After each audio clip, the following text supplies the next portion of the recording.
Hello students, welcome to my channel brain boost with Sukanya. आज हम start करेंगे कक्षा 10वीं में अध्याय 5 समांतर श्रेणियाँ। ठीक है। अब इस अध्याय को स्टार्ट करने से पहले इसका इंट्रोडक्शन वीडियो पढ़ना बहुत ज़रूरी होता है। तो आज हम स्टार्ट करेंगे अध्याय 5 का इंट्रोडक्शन वीडियो। अगर आपको इंट्रोडक्शन वीडियो क्लियर नहीं है तो आप आगे की प्रश्नावली आपको अच्छे से क्लियर नहीं होगी। ठीक है। अध्याय 5 है समांतर श्रेणियाँ। अब आपके पाठ का जो नाम है वो आपको क्लियर होना चाहिए कि समांतर श्रेणियाँ होती क्या है। ठीक है। तो समांतर श्रेणी क्या होती है? तो संख्या या वस्तुओं की एक विशेष क्रम में व्यवस्था ताकि उनके बीच का अंतर समान हो। क्या हो? कि संख्या या वस्तुओं की एक विशेष क्रम में व्यवस्था। जैसे देखिए, मैं आपको एक एग्जाम्पल के थ्रू समझाती हूँ। जैसे मैंने लिखा है यहाँ पे 1 2 3 4, ऐसे कहाँ तक? 100 तक। ठीक है। अब संख्याएं हैं ये 1 2 3 4 100 तक क्या है? ये संख्याएं हैं। ठीक है। अब मैं अगर एक में 1 प्लस करूंगी तो आपको क्या मिल जाएगा? 2 मिल जाएगा। फिर 2 में मैं अगर 1 प्लस करूंगी तो क्या मिल जाएगा? 3 मिल जाएगा। 3 में अगर मैं 1 प्लस करूंगी तो आपको क्या मिल जाएगा? 4 मिल जाएगा। मतलब देखिए, इनके बीच का अंतर समान है। जोड़े या घटाए तो इनका बीच का अंतर जो है वो क्या आना चाहिए? समान आना चाहिए। तो इसको बोलते हैं समांतर श्रेणी। जैसे मैं आपको एक एग्जाम्पल के थ्रू बताऊं। जैसे मैंने यहाँ उदाहरण लिखा है 2 3 5 और 9। अब देखिए, 2 में क्या करेंगे? 1 को जोड़ेंगे तो आपको 3 मिल जाएगा। अब 3 में कितने जोड़ेंगे? 2 मिलेंगे तब आपको 5 मिलेगा। और 5 में कितने जोड़ेंगे? आपको 9 मिलेगा। 4 जोड़ेंगे तो आपको क्या मिल जाएगा? 9। अब बताइए, इनके बीच का अंतर क्या समान आ रहा है? नहीं आ रहा। तो ये एक समांतर श्रेणी नहीं है। ठीक है। जैसे एक और एग्जाम्पल लेते हैं अपन। ये मैंने लिखा 4 4 4 4, ऐसे ये चलता जाएगा। ठीक है। तो आप देखिए, 4 और 4 है। अगर मैं 4 में से 4 को घटाऊंगी आपको क्या मिलेगा? 0। फिर अगर 4 में से 4 को घटाएंगे आपको क्या मिलेगा? 0। फिर 4 में से 4 को घटाएंगे क्या मिलेगा? 0। आप देखिए, इनके बीच का अंतर क्या है? समान है। तो जिनके बीच का अंतर समान रहता है उसको समांतर श्रेणी बोलते हैं, और जिसके बीच का अंतर समान नहीं रहता है उसको समांतर श्रेणी नहीं कहा जाता है। ठीक है। जैसे मैंने आपको संख्याओं का बताया, अब ये बोल रहा है कि वस्तुओं का, संख्याओं या वस्तुओं की एक विशेष क्रम में व्यवस्था। वस्तु देखिए, जैसे मैंने यहाँ पे क्या की है? एक सीढ़ी बनाई है। अब देखिए, ये सीढ़ी का ये जो फर्स्ट पेयर है ये कितने सेंटीमीटर का है? 2 सेंटीमीटर का है। ये कितने सेंटीमीटर का है? 4 सेंटीमीटर का। ये कितने सेंटीमीटर का है? 6 का। तब देखिए, 2 में अगर अपन 2 को जोड़ेंगे तो आपको क्या मिल जाएगा? 4। 4 में कितने जोड़ेंगे? 2, तो आपको क्या मिल जाएगा? 6। और 6 में अगर आप कितने जोड़ेंगे? 2 जोड़ेंगे तो आपको क्या मिल जाएगा? 8। तो देखिए, इनके बीच का अंतर क्या आ रहा है? समान आ रहा है। और ये सीढ़ी, इसको सीढ़ी बोलते हैं। तो सीढ़ी एक क्या है? वस्तु है। तो संख्याओं या वस्तुओं की एक विशेष क्रम में व्यवस्था, उसको क्या बोला जाता है? समांतर श्रेणी बोला जाता है। ठीक है। नेक्स्ट है समांतर श्रेणियों के प्रकार। ठीक है। समांतर श्रेणी जो होती है वो कितने प्रकार की होती है? ठीक है। समांतर श्रेणियाँ। अब समांतर श्रेणियाँ मैंने यहाँ पुस्तक में एपी क्यों लिखा है? एपी मतलब इंग्लिश में बोला जाता है, ए से होता है एरिथमेटिक, पी से होता है प्रोग्रेशन। ठीक है। तो इंग्लिश में समांतर श्रेणी को बोला जाता है एरिथमेटिक प्रोग्रेशन। तो समांतर श्रेणी को अपन एपी भी लिख सकते हैं। ठीक है। अब समांतर श्रेणी कितने प्रकार की होती है? समांतर श्रेणी 2 प्रकार की होती है। ठीक है। पहली है परिमित समांतर श्रेणी। ऐसी समांतर श्रेणी जिसमें पदों की संख्या सीमित हो परिमित समांतर श्रेणी कहलाती है। जिसमें पदों की संख्या क्या हो? सीमित हो, उसको बोला जाता है परिमित समांतर श्रेणी। जैसे अपन एक उदाहरण लिखते हैं समांतर श्रेणी का। मैंने लिखा 2 4 6 8, कहाँ तक जाना है? 80 तक। इसमें पदों की संख्या सीमित है, मतलब आपको 80 तक जाना है, इससे आगे नहीं जाना है। इसको बोला जाता है परिमित समांतर श्रेणी। और जिसमें आपको ये आखिरी वाला पद नहीं दिया जाए उसको क्या बोलेंगे? अपरिमित समांतर श्रेणी। जैसे देखिए, अपन पढ़ते हैं, इसका प्रकार नंबर दूसरा है अपरिमित समांतर श्रेणी। ऐसी समांतर श्रेणी जिसमें पदों की संख्या असीमित हो अपरिमित समांतर श्रेणी कहलाती है। जैसे देखिए, पदों की संख्या क्या हो? असीमित हो। जैसे मैं आपको एक उदाहरण के द्वारा बताती हूँ। जैसे अपरिमित समांतर श्रेणी में मैंने लिखा 3 6 9 12। अब पता नहीं ये कहाँ तक जाएगी। ठीक है। तो इसमें पदों की संख्या क्या थी? सीमित थी। और इसमें पदों की संख्या सीमित नहीं है, तो इसको बोला जाता है अपरिमित समांतर श्रेणी। ठीक है। अब जो समांतर श्रेणियाँ है उसको ज्ञात करने को कुछ सूत्र होते हैं, जैसे समांतर श्रेणियों के सूत्र। पहला है समांतर श्रेणी का आखिरी पद, या फिर इसको एनवा पद भी बोलते हैं। एनवा पद ज्ञात करने का सूत्र क्या होता है? ठीक है, एनवा पद ज्ञात करने का सूत्र होता है ए एन बराबर ए धन एन माइनस 1 और बाहर है डी। ठीक है, ए एन बराबर ए धन एन माइनस 1 डी। अब देखिए यहाँ ए एन किसको बोलते हैं? ए एन होता है आखिरी पद, मतलब जो आपको आखिरी में पद दिया जाएगा उसको बोलेंगे ए एन। ठीक है, अब ए क्या होता है? ए को बोला जाता है प्रथम पद। जो आपको प्रथम पद जो फर्स्ट में दिया जाएगा उसको बोलेंगे प्रथम पद। डी का मतलब होता है सार्वंतर। क्या होता है डी का मतलब? सार्वंतर। और एन का मतलब होता है पदों की संख्या। एन को क्या बोलेंगे? पदों की संख्या। ठीक है, तो ये होता है समांतर श्रेणी का आखिरी पद ज्ञात करने का सूत्र। अब इस सूत्र को मैं आपको बताऊं कि एक उदाहरण के द्वारा, जिससे कि आपको बहुत अच्छे से समझ में आ जाएगा। ठीक है, समांतर श्रेणी, ठीक है, ये इसका अपन एक उदाहरण लेते हैं। मैंने लिखा है 5, 8, 11, 14, 17 और इधर दिया है ए 12। ठीक है, अब यहाँ से ए का मान निकालेंगे। ए मतलब प्रथम पद, तो सबसे पहला पद क्या है? 5, तो ये मैंने क्या लिख लिया है? 5।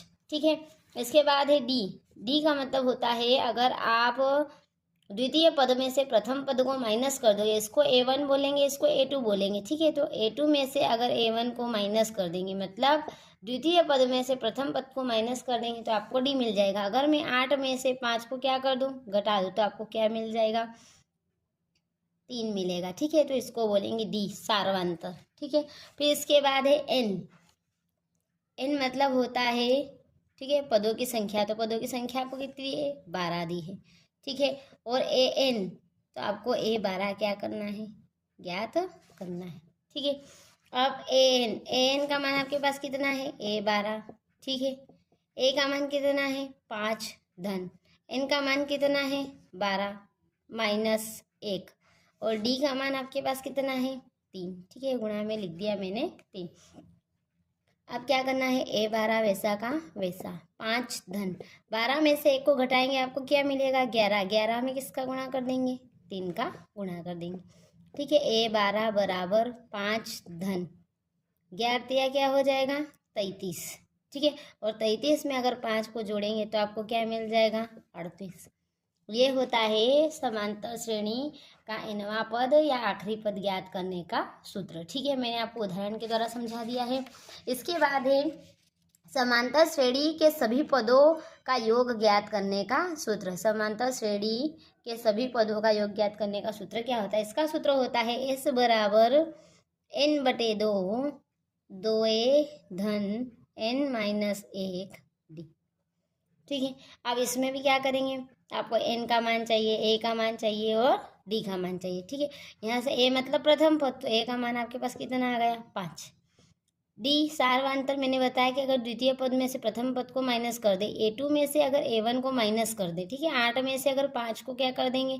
घटा देंगे, आपको क्या मिलेगा? सार्वंतर। डी कितना मिला? 3 मिला। ठीक है, इसके बाद देखिए एन का मान कितना है?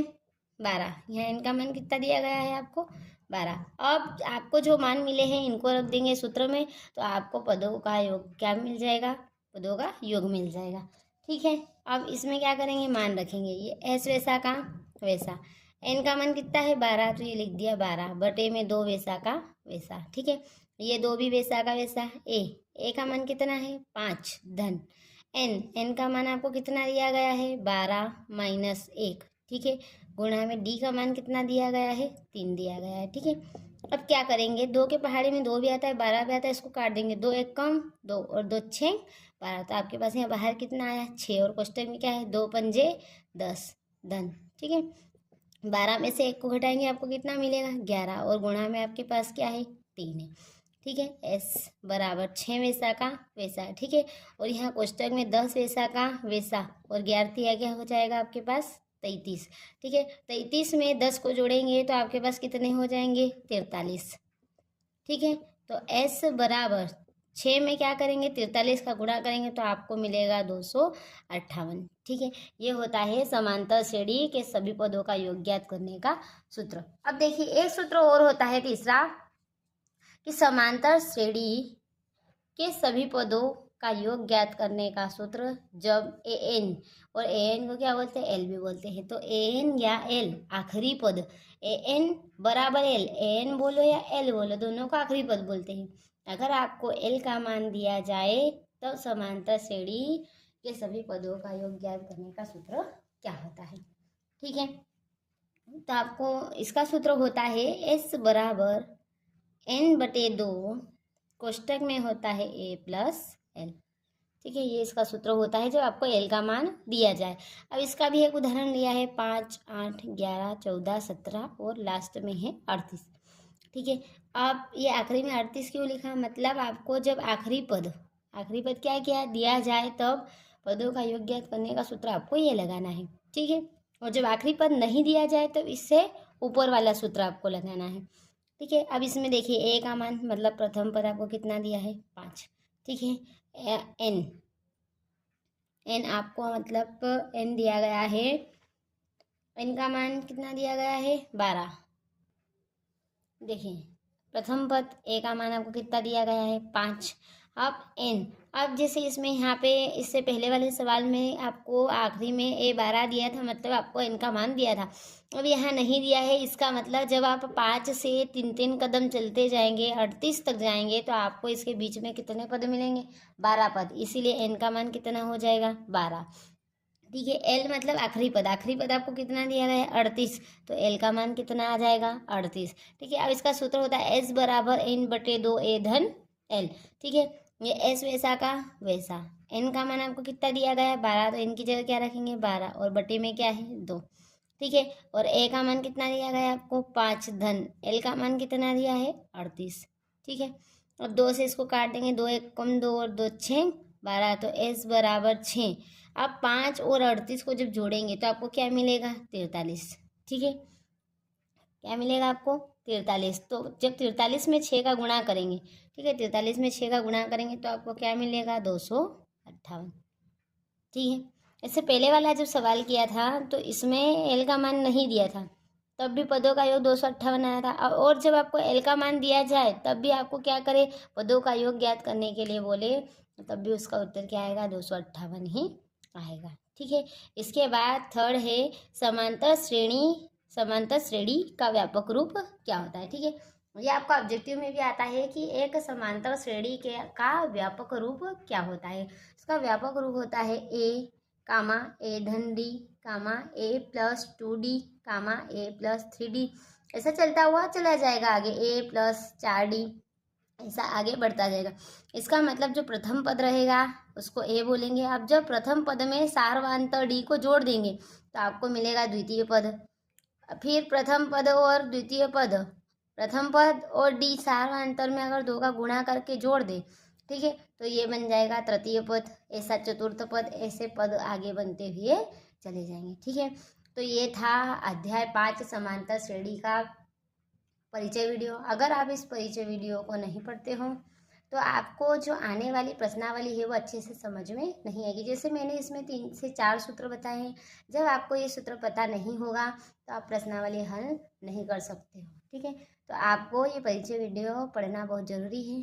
ठीक है, थैंक यू स्टूडेंट्स। आप मेरे चैनल को लाइक कीजिए, शेयर कीजिए, सब्सक्राइब कीजिए। Thank you.